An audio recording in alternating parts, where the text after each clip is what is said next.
The ICAN Performance Management and Public Sector Accounting syllabus is notorious for its sheer volume. To navigate this, we are going to rely strictly on the official ICAN PAC and past examination questions for Chapter 11.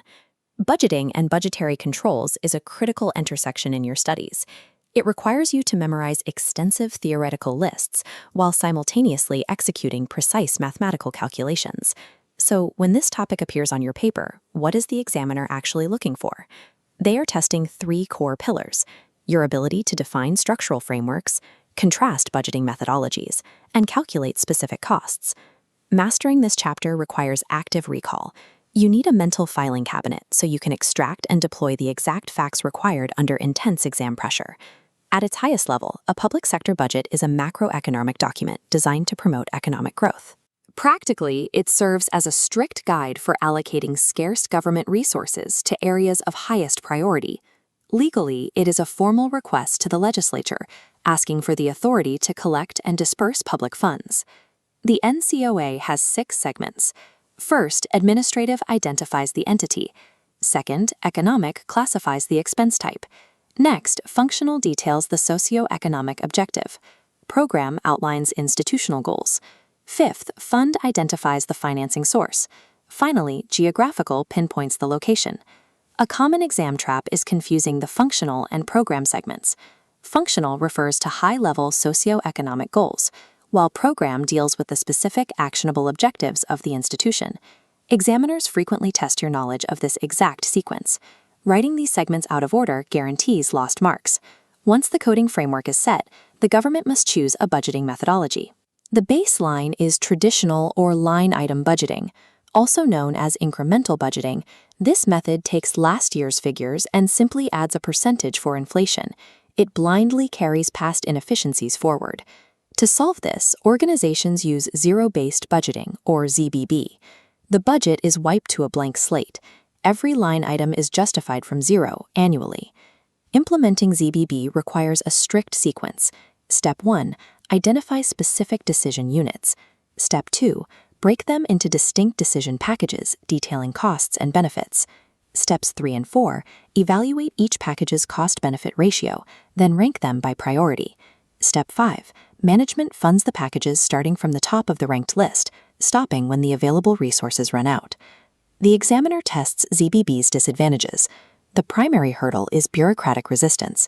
Department heads actively fight the process, fearing it threatens their historical funding. Furthermore, ZBB requires immense data collection, and it is entirely unsuitable for fixed recurrent expenditures, like civil service salaries. This brings us to the Planning, Programming, and Budgeting System, or PPBS. Where ZBB focuses on cost justification, PPBS is an output-oriented alternative. PPBS follows a strict procedural list. Steps 1 and 2. Identify overarching goals and define specific, measurable objectives. Steps 3 and 4. Determine the alternative programs required to hit those objectives and develop strict metrics. Steps 5 and 6 cover execution, programming and budgeting the selected options, followed by continuous reporting and controlling. Finally, Step 7 requires the development of a continuous multi-year financial plan. The examiner may also test secondary budget types. Performance budgets measure output. Periodic budgets operate over fixed timeframes. Flexible budgets adjust based on activity. Rolling budgets update medium-term plans. To score high marks on narrative questions, you must understand the evolution here. Budgeting evolved from simple expenditure tracking under the traditional method to demanding strict performance accountability through ZBB and PPBS. Theoretical frameworks only get you halfway. The skills level exam requires executing specific mathematical calculations. For the personnel cost budget, the formula for an employee salary step is B plus parentheses n-1 times I. B represents the base salary, N is the target step, and I is the incremental rate. Let's apply this. Calculate the Step 7 salary for a grade level 4 officer with a 500,000 naira base and 300,000 naira increment. We plug the numbers in. 500,000 plus 6 times 300,000 equals 2,300,000 naira. The secondary mathematical requirement is the overhead cost budget. This relies on an incremental formula used to forecast future overhead expenses. The calculation takes the base year activity, applies a designated inflation factor, and factors in the expected current year activity level to project required overhead. In the ICAN exam, writing the final figure earns minimal marks. To secure a pass, you must explicitly document the chronological steps of your formula. Once a budget is implemented, we enter the phase of budgetary control. This is the continuous process of comparing actual spending against the approved budget.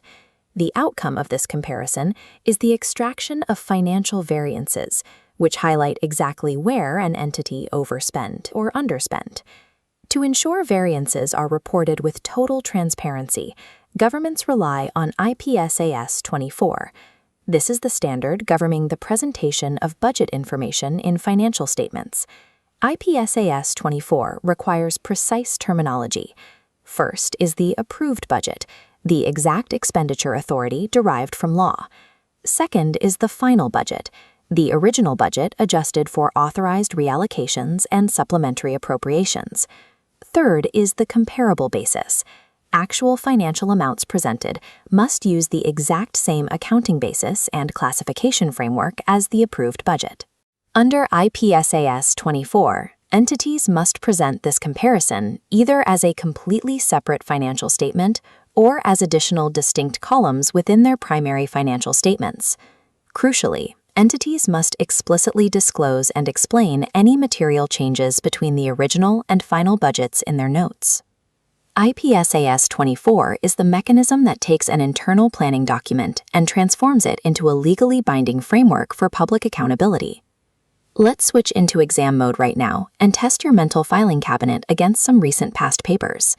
Look at the May 2022 exam.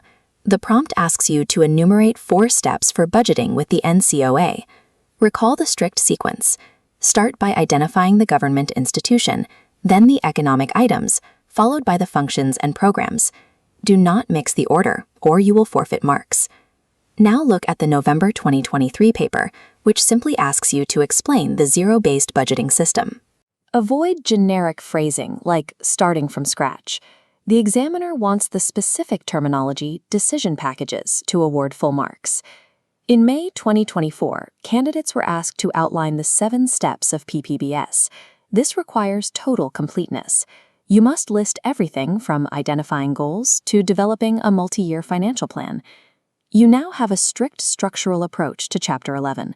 You understand the 6 segments of the NCOA and how budgeting methodologies evolved from incremental line items to the strict justification of ZBB and PPBS. You know the exact chronological steps to execute the personnel cost budget formula, and you understand the strict disclosure requirements mandated by IPSAS 24. If this breakdown clarified Chapter 11 for you, like this video and subscribe to ICAN Intelligence. Leave a comment below telling us which specific calculation or framework you struggle with most. Share this framework with your study groups so you can elevate your collective preparation. Memorize the lists. Practice writing out the formulas. Trust the structure we built today and walk into the exam room with total authority.